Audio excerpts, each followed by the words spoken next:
Hello বন্ধুরা, good morning. Welcome back to my channel, that is cloud queen Priya. আশা করি সবাই খুব ভালো আছে, সুস্থ আছে। আর আজকে আমার জীবনের একটা বিশেষ দিন। আজকে আমার মেয়ের জন্মদিন। ওর আজকে 3rd বার্থডে, মানে 3 বছর পূর্ণ হলো। তো আজকে একটা অদ্ভুত ভালো লাগছে ভিতর থেকে, আর সেই সাথে একটু মন খারাপও করছে। মনে হচ্ছে এই তো কবে হলো, আর এত তাড়াতাড়ি বড় হয়ে গেছে যে বুঝতেই পারছি না। তো যাই হোক, বড় তো হবেই, কিছু করার নেই, কিন্তু ছোটোবেলাটাই মনে হয় বেশি ভালো। তো এখন বাজে 5:30 মতো।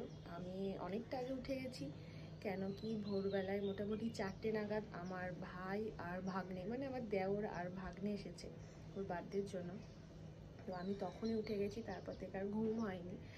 আর ওরা সবাই এখন ঘুমোচ্ছে। আমি স্নান টান করে একদম রেডি হয়ে গেছি। এখন আমি রান্নার কাজে লেগে পড়বো। আর সবার প্রথমে বানাবো পায়েস। মাও উঠে গেছে, তো সব কিছু আশা করি ভালোই ভালোই হবে। আর কালকে রাত্রে আবার বৃষ্টি শুরু হয়েছে, প্রচণ্ড বৃষ্টি শুরু হয়েছে কালকে রাত্রে। কালকে মোটামুটি ওই সাড়ে নটা, হ্যাঁ 9:30 থেকে অজরে বৃষ্টি শুরু হয়েছে।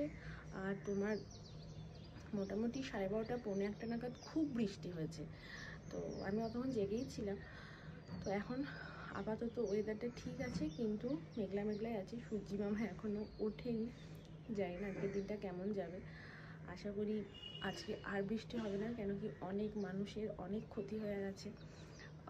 নিউজে দেখছিলাম, সবার কাছে শুনছিলাম, তো খুব খারাপও লাগছিল। আর ব্যাস, আজকের দিনটা তোমরা আমাদের সাথে থাকো আর দেখতে থাকো পুরো ব্লগটা। প্রথমেই আমি বানিয়ে নিয়েছি পায়েসটা, আর তার জন্য প্রথমে আমি যে পাত্রে পায়েসটা করব সেখানে একটু জল দিয়ে দিচ্ছি, তাহলে কোনো দিনই পায়েসটা বাটির তলায় ধরে যাবে না। আর এর জন্য আমি নিয়ে নিয়েছি 1/2 লিটার একটা দুধের প্যাকেট। আর আমার ছোট মাসি, মানে কলকাতার মাসি, আমাকে খুব সুন্দর একটা সেন্টেড গোবিন্দভোগ চাল দিয়েছিল। তো সেটা থেকে একটু নিয়ে আমি পায়েস বানিয়েছি, আর বাকিটা রেখে দিয়েছি পোলাও করার জন্য। তো দুধের মধ্যে আমি চালটা মিশিয়ে দিয়েছি, আর ওদিকে আমি মুগ ডালটা ভালো করে ধুয়ে বসিয়ে দিয়েছি সেদ্ধ করার জন্য। মেয়ের যে 5 রকম ভাজা হবে সেটা আমি গতকাল রাতেই কেটে নিয়েছিলাম। তো ও যে যে সবজিগুলো খেতে ভালোবাসে সেগুলোই আমি ভাজার জন্য কেটেছি। দেখো, এখানে রয়েছে কুমড়ো, উচ্ছে ভাজা, আলু, পটল আর ভেন্ডি। তো কড়াইয়ে প্রথমে তেল দিয়ে আমার মনে পড়ে গেল তেলটা ফ্রেশ থাকতে থাকতে আমি আগে পাঁপড়টা ভেজে তুলে রাখি। তো সেই মতো পাঁপড়টা ভেজে নিয়েছি, প্লাস্টিকে রেখে দিয়েছিলাম। তারপরে একে একে আমি সব ভাজাগুলোই করে নিয়েছি। তো এখানে দেখো, আমি উচ্ছে, পটল, আলু, ভেন্ডি সবই আস্তে আস্তে ভাজছি। আর ততক্ষণে মেয়ে আমার উঠে গেছে। তো মেয়ে উঠেই প্রথমে ওর দাদাকে তুলে দিয়েছে। তোমরা আগের শর্টসে দেখেছো যে আমার ভাগ্নে আর আমার দেওর এই দুজনা বার্থডের জন্য এসেছে। তো মা ওদেরকে বসিয়ে এখন দুধ বিস্কুট খাওয়াচ্ছে। তো এদিকে আমি এখন চাটনিটাও বানিয়ে নিচ্ছি। টমেটোটা আমি সকালেই কেটেছি, ওটা তো রাত্রে কেটে রাখা যাবে না। তো চলো এগুলো আমি আস্তে আস্তে এবার ভেজে নিই। আর এক পাশে আমি পনিরটা টুকরো টুকরো করে কেটে নিই, কারণ আস্তে আস্তে তো সব রান্না একে একে আমাকে করতে হবে। আর পনিরের এই গ্রেভির জন্য আমি একটা পাত্রে কাজু, পেঁয়াজ, টমেটো, আদা, কাঁচা লঙ্কা সব কিছু ভালো করে সেদ্ধ করে একটু পেস্ট করে নিয়েছিলাম মিহি করে। তো এটা আমার সেদ্ধ হয়ে গেছে, এবার আমি এটাকে ঠান্ডা করে পেস্ট বানিয়ে নেবো। আর আমার 5 রকম ভাজা দেখো হয়েও গেছে, আর ওদিকে চাটনিটাও আমার কমপ্লিট হয়ে গেছে। মেয়ে আমার দেখছি আজকাল সয়াবিন খেতে বড্ড বেশি ভালোবাসে, তাই ভাবলাম একটু সয়াবিনও করে নিই। মায়ের মন তো, যা যা ভালো লাগে ভাবি সবই একটু একটু করে করি। আর ডালটা সেদ্ধ হয়ে গেছে, ডালটাকেও আমি ছোঁক দিয়ে নিয়েছি। আর একদিকে কড়াইয়ে আমি পনিরটাকেও হালকা করে একটু ফ্রাই করে নিচ্ছি। আর ওই যে পেস্টটা বানিয়েছিলাম ওটা দিয়েই একটু সুন্দর করে আমি পনিরটা বানিয়ে নিয়েছি। ওপরে ছড়িয়ে দিয়েছিলাম কাসুরি মেথি আর একটু গরম মশলা। আর পনিরটা হয়ে যাওয়ার পর আমি এদিকে করে নিয়েছি সয়াবিনটা আমি একটু দই দিয়ে করেছিলাম বেশ অন্যরকমভাবে। তো এইগুলো মোটামুটি আমি করে নিয়ে চলে গেছিলাম বাজারে মাছ আনতে আর এদের জন্য সকালে ব্রেকফাস্ট আনতে। তো সেদিনকে বাড়িতে কিছু বানাইনি, দোকান থেকে আমি একটু কচুরি নিয়ে এসেছিলাম শুধু ওরা খাবে বলে। মা আর আমি আমি তো খাবো না, মেয়ে পায়েস খাবে, ভাত খাবে, তারপরে মার আমি খেতে পাবো। তো আমি পাবদা মাছ পেয়েছিলাম, পাবদা মাছটা একটু সর্ষে পোস্ত দিয়ে ঝাল বানিয়েছিলাম, আর বানিয়ে নিয়েছি চিকেনটা দই দিয়ে। তো চিকেনটা দই দেওয়ার জন্য কিন্তু বেশ খুব সুন্দর একটা কালার এসেছিল। এদিনকে না আমি তো কোনো রান্নায় টেস্ট করতে পারিনি, সবই ওই আন্দাজে আন্দাজে দিয়েছি, বিশেষ করে নুনটা। আর সব রান্না হয়ে যাওয়ার পর মা এখানে ভাতটা বানিয়ে দিচ্ছে, কারণ ভাতের মার গালতে আমি এখনও পারি না। আর তা করতে করতে হিরানটিও চলে এসেছে। হিরানটি ওদের সবাইকে স্নান করিয়ে দিয়ে নতুন করে জামা কাপড় পরিয়ে দিয়েছে, আর ওদের সঙ্গে বসে বেলুন ফোলাচ্ছিল, কারণ এটা একটা বিশাল বড় টাস্ক। আর বেলুন ফোলাতে আমার খুব কষ্ট হয়, আমি পারি না। তো যাই হোক, হিরানটি যতটা পেরেছে বেলুনটা ফুলিয়ে দিয়ে সাজিয়ে দিয়েছে। আর এদিকে আমার মেয়ের ফুল মাম্মামও চলে এসেছে। ওই যে ওর জন্য যে টিকলিটা বানিয়েছিলাম সেটা ওকে পরিয়ে দিচ্ছে, আর সুন্দর করে ওকে সাজিয়েও দিয়েছে। কিন্তু এত চঞ্চল, সব খুলেই ফেলে দিচ্ছে, কিছুই রাখছে না। অনেক বুঝিয়ে বাঝিয়ে ওকে যাই হোক শান্ত করে রেখেছিলাম আর কি। আর কিছুটা সময় আমার হাতে ছিল, রান্নাগুলো খুব তাড়াতাড়ি হয়ে গেছে, সেই জন্য আমি একটা শাড়িও পরে নিয়েছি। এই শাড়িটা আমার বর আমাকে আগের বার পুজোয় মাইসোর থেকে এনে দিয়েছে। এই শাড়িটা আমার খুব পছন্দের একটা শাড়ি এবং ভীষণ হালকা শাড়ি। তো আমি এখানে খুব সুন্দরভাবে আমার মেয়ের দুপুরে খাবারটা সাজিয়ে নিচ্ছি। কেমন হয়েছে তোমরা প্লিজ আমাকে কমেন্টে জানিও। এই প্লেটটা আগের বার জন্মদিনে নিয়েছিলাম, আর এই রূপোর যে থালাটা তোমরা দেখছো, যেটাতে আমি ভাত আর পোলাও দিয়েছি, এটা এইবারের জন্মদিনে ওর জন্য নিয়েছি। কেমন হয়েছে তোমরা প্লিজ আমাকে কমেন্টে জানিও। তারপরে আমি মাটিতে মানে মেঝেতে সব কিছু খাবার দাবার সুন্দর করে সাজিয়ে দিয়েছি, আর প্রচুর চকলেট দিয়েছিলাম। যদিও ওকে খুব একটা চকলেট দেওয়া হয় না, আর যারা যারা এসেছিলো আমার পাড়ার কাকিমারা সবাই ওর জন্য চকলেট গিফট প্রচুর কিছু নিয়ে এসেছে।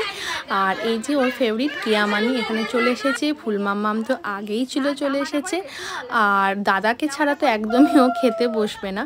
তো এখন শুরু হয়েছে আশীর্বাদ পর্ব। প্রথমেই মা আশীর্বাদ করে নিচ্ছে, মা তো অসুস্থ, তো যাই হোক যেমন পেরেছে মা করেছে এখানে। তারপর একে একে আমার সব কাকিমারা এখানে এসেছে। আর এই দিনকে না সন্ধ্যা কাকিমা, কাবেরী কাকিমা, আমার পাড়ার চিনু পিসি, ওই তিনজন না আসতে পারেনি, মানে ওরা ছিল না। তো ওদেরকে খুব বেশি মিস করছিলাম। প্রত্যেকবার আমার মেয়ের জন্মদিনে মানে ওর ফেভারিট সব দাম্মাগুলোকে আসতেই হবে, তাই ছোট্ট করে এই আমি একটু আয়োজন করি যাতে সবাই আসে আমার মেয়েকে আশীর্বাদ করে। তো ভীষণ ভালো লাগে। ছোটোবেলা থেকে আমার জন্মদিন কোনো দিন আমার ঠাকুমারা করেনি, মেয়েদের জন্মদিন নাকি করতে নেই। তো আমার মনে মনে একটু দুঃখই হতো। তো আমার ওই জন্য খুব ইচ্ছা যে আমার মেয়ের জন্মদিন আমি অন্তত খুব বড় করে না পারলেও ছোট্টভাবে এরকমভাবেই করি, সবাইকে পাশে নিয়ে করি। মানে ও যে মানুষগুলোকে ভালোবাসে তাদেরকে নিয়ে যেন আমি করতে পারি, এটা আমার ভীষণ বড় একটা ইচ্ছে। তো যাই হোক, আগের 2 বছরও করেছি, এবার মেয়ে 3 বছরে পড়লো, তো এবারও করতে পেরেছি। আর সব কিছুর মধ্যে আমি ভীষণভাবে মিস করছিলাম আমার বরকে, কারণ ও এখন আছে ব্যাঙ্গালোরে। তো ও আসার ভীষণ ইচ্ছা ছিল, কিন্তু এত কাজের প্রেশার, তো ওই জন্য আসতে পারেনি। আর আমিও খুব একটা জোর করিনি। তো ভাবলাম ঠিক আছে থাকুক, এই বছরটা নেক্সট ইয়ার আবার 3 জনে একসাথে থাকবো। গত বছর ছিল, গত বছর খুব মানে খুব কষ্ট করেও ব্যাঙ্গালোর থেকে এসেছিল। তো যাই হোক, আমার কাকিমার হয়ে গেল আশীর্বাদ করা, এবার চলে এসেছে দোলন কাকিমা। দোলন কাকিমাও আশীর্বাদ করছে। তো সব পাড়ায় একসাথে আমরা থাকি এই কয়েকজন মিলে, আমাদের প্রত্যেকটা দিন খুব সুন্দর কাটে পাড়ার মানুষজনের সাথে। তো মেয়ের জন্মদিনে সবাই এসেছে, তো আমি ভীষণ খুশি যেন প্রত্যেকবার এই সমস্ত মানুষগুলো আমার মেয়ের জন্মদিনের পাশে থাকে, এটাই আমি ঈশ্বরের কাছে প্রার্থনা করি। তো যাই হোক, চলো আশীর্বাদ পর্বগুলো তোমরা দেখে নাও। আর এই যে চলে এসেছে চ্যামলি কাকিমা, এটা আমার একদম সামনের বাড়ির কাকিমা। তো দেখো তোমরা আশীর্বাদে কি হচ্ছে সেটা দেখতে থাকো। এবার আশীর্বাদ করছে হীরা আন্টি। হীরা আন্টি আমার মেয়েকে একদম ছোট্ট থেকে দেখাশোনা করছে। হীরা আন্টির কাছেও খুব ভালো থাকে। হীরা আন্টি হচ্ছে ওর ফেভারিট আন্টি। আগে তো আন্টি বলতেই পারতো না, আনান বলে ডাকতো, তো এখন আস্তে আস্তে আন্টি বলতে পারে। এবার চলে এসেছে ওর সব থেকে প্রিয় মানুষটা, সেটা হচ্ছে ফুল মাম্মা, মানে আমার ভাইয়ের বউ, যাকে আমি বুনু বলে ডাকি। আমার ব্লগে তোমরা ওকে অনেকেই দেখেছো। তো ওর সাথে ওর খুব বেশি বন্ধুত্ব, যত রকমের মজা দুষ্টুমি খেলা সব ওর সাথেই করে। আর তারপর করছে আশীর্বাদ আমার ভাই, মানে আমার দেওর আর কি। তো ও আজকে ভরেই এসেছে। তোমাদেরকে যেমনটা বললাম, ওকে আগে কাকাই বলতে পারতো না, ছোট্ট যখন ছিল তাতা বলে ডাকতো। আর এবার সব থেকে মজার মানুষটা চলে এসেছে, সেটা হচ্ছে আমার কাকা, মানে কেয়ার বাবা। ওকে ছোট্টবেলায় 10 টাকা দাদা বলে ডাকতো। তো কেন বলতো, তার কারণ হচ্ছে ওকে প্রত্যেক দিন কাকা নিয়ে যেত মিষ্টি কিনতে, আর মিষ্টিটার দাম ছিল 10 টাকা।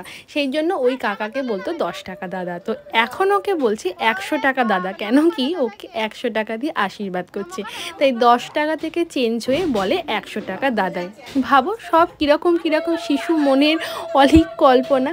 যাই হোক, তারপরে আমি আশীর্বাদ করে নিয়েছি। আর এই সময় আমি আমার হাজবেন্ডকে ভীষণ মিস করছিলাম, যেহেতু আগেরবার বললামই একসাথে ছিলাম। তো যাই হোক, এবার আমি একাই করছি। যতই দূরে থাকুক, ওর আশীর্বাদ বা ভালোবাসা সব সময় মেয়ের সাথে রয়েইছে। তো দেখো আমি এখানে পায়েসটা খাওয়াচ্ছি, আর কীরকম দুষ্টুমি করে পায়েসের চামচটা পুরো মুখের মধ্যে চেপে ধরে দিয়েছে।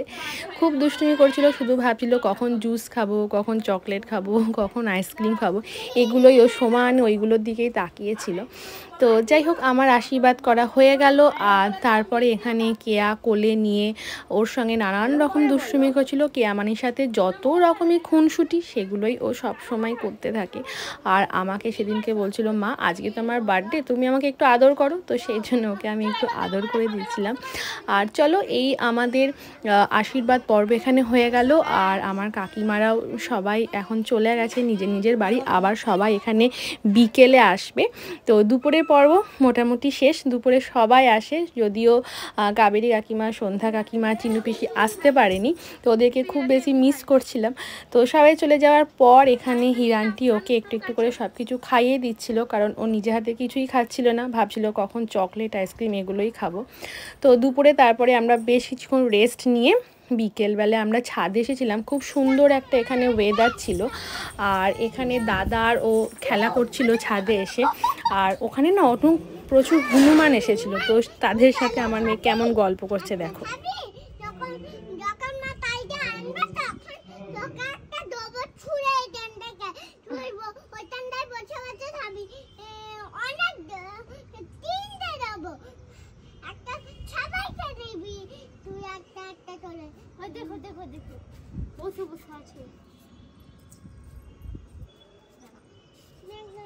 এই গাছটাতে অনেক হনুমান আছে। হ্যাঁ,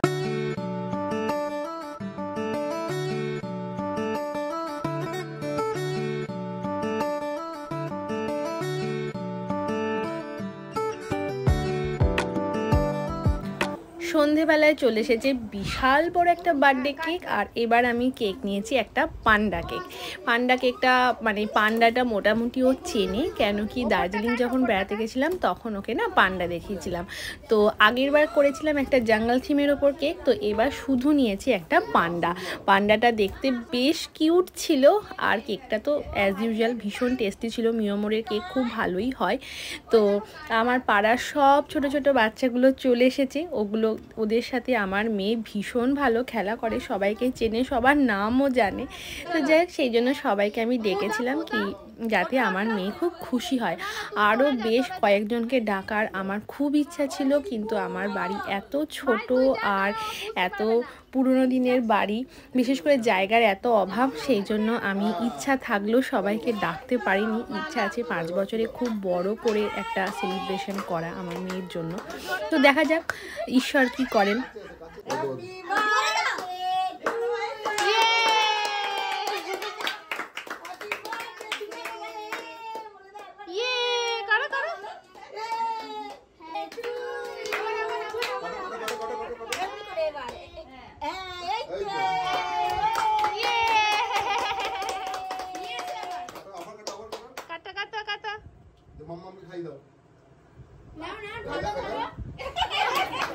ঠিকই আছে। ছাগল, এটা পান্ডা।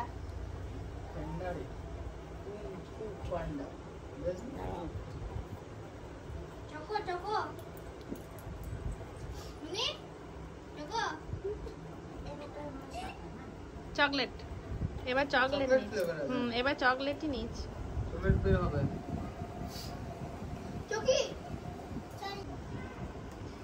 Happy birthday to you. Happy birthday.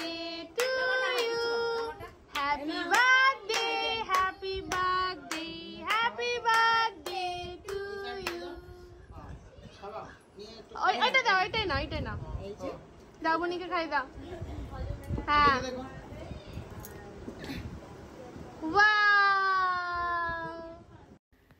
তো কেক কাটিং হয়ে গেছে, মেয়ে ভীষণ খুশি আর পাড়ার সবাই চলেও এসেছে, ডাবল খুশি। তো ছোট্ট আমি একটা স্ন্যাক্সের আয়োজন করেছিলাম আর এখানে আমাকে ভাই হেল্প করছিল আর আমার বুনু হেল্প করছিল। সবার জন্য ওরা খুব সুন্দর করে প্লেট সাজিয়ে দিচ্ছিল, আমি একটু ক্যামেরা করছিলাম, কারণ এটাও করা খুব ইম্পর্টেন্ট। কারণ তোমাদের সাথে এখন যেহেতু সব কিছু শেয়ার করি আমি, তাই আমি একটু ভিডিও বানাচ্ছিলাম আর ওইদিকে বুনু, ভাই, আমার কাকিমারা সবাই প্লেট সাজাচ্ছিল, বাচ্চাগুলোকে খেতে দিচ্ছিল। তো মোটামুটি সবাই চলে এসেছিল, কিন্তু সন্ধেবেলায় কেয়া আসতে পারেনি, কেন কি ওর আর একটা জায়গায় ইনভিটেশন ছিল, ওকে ওখানে যেতেই হতো, সেই জন্য ও ওখানে গেছিলো। তো কেয়া থাকলেও ভীষণ মজা হতো। মেয়েও এখানে সবার সাথে বসে খেতে শুরু করেছে, কারণ কি ও একসাথে সবার সাথে থাকলে না, সবাই খেলে ও দেখি খুব সুন্দর করে খেয়ে নেয়, তো বেশ মজাও পায় খেতে। তো সেই জন্য ওকেও আমি দিয়েছিলাম কি যেরকম পারিস তুই সেরকমই খা। তো দেখো এখানে সবাই খাচ্ছে আর আমার ভীষণ মনটা ভালো লাগছিল। শুধু মিস করছিলাম ওর বাবাকে, যে যদি ও থাকতো তো আরও বেশি মজা হতো। তো যাই হোক, সন্ধেবেলাটা আমাদের খুব ভালো করে কেটেছে, দিনের বেলাটাও খুব সুন্দর করে কেটেছে। পুরো বার্থডের দিনটা ঠাকুরের আশীর্বাদে, তোমাদের ভালোবাসে খুব সুন্দরভাবে কেটেছে। আমার মেয়ে আরও অনেক বড় হোক, মানুষ হোক, জীবনে কিছু করুক, এটাই আমি চাই। তোমরাও সেটাই চাও, তোমরা সেটাই আশীর্বাদ করেছো। তো সবাইকে থ্যাংক ইউ সো মাচ। আর আমি লাস্টে একটা ছোট্ট এই ভিডিও বানিয়েছি, বানানো হয়নি তখন, এত কিচিবিচি ছিল। তো কেমন লাগলো কমেন্টে জানিও। এখন বাজে রাত্রি 10:30, আর দিনে যা বাকি ছিল সেগুলো দিয়ে আমরা সবাই ডিনার কমপ্লিট করে নিয়েছি। তো সন্ধেবেলায় বেশ মজা হয়েছে, পাড়ার সব ছোট ছোট বাচ্চাগুলো এসেছিল। আসলে আমি এখন যেখানে থাকি, মানে আমার এই বাড়িটাতে, তো এখানে জায়গা খুব ছোট, অনেক পুরনো বাড়ি। তো আরও অনেকজনকে বলার ইচ্ছা ছিল, কিন্তু পসিবল নয় এই মুহূর্তে, সেই জন্য কাউকে বলিনি। এই পাড়ার আমার যে কাকিমারা আছে তারা অবশ্যই, আর ছোটো ছোটো যারা বাচ্চা, তো এই কয়েকজনকে নিয়েই মেয়ের জন্মদিনটা ছোট্ট করে সেলিব্রেট করলাম। কেমন লাগলো তোমরা অবশ্যই জানিও। আমি আমার দিক থেকে খুব চেষ্টা করেছি মেয়েরকে একটু স্পেশাল ফিল করানোর বা একটু আনন্দ দেওয়ার। তো যাই হোক, নেক্সট বার হয়তো আরও ভালো কিছু করতে পারবো। তো আজকের ব্লগটা এই পর্যন্তই রাখলাম। কেমন লাগলো প্লিজ তোমরা আমাকে কমেন্টে জানিও, আর ভিডিওটা ভালো লাগলে অবশ্যই আমার চ্যানেলটাকে সাবস্ক্রাইব করে দিও। আর সবাই খুব ভালো থেকো, সুস্থ থেকো। আজকের মতো tata, bye and good night.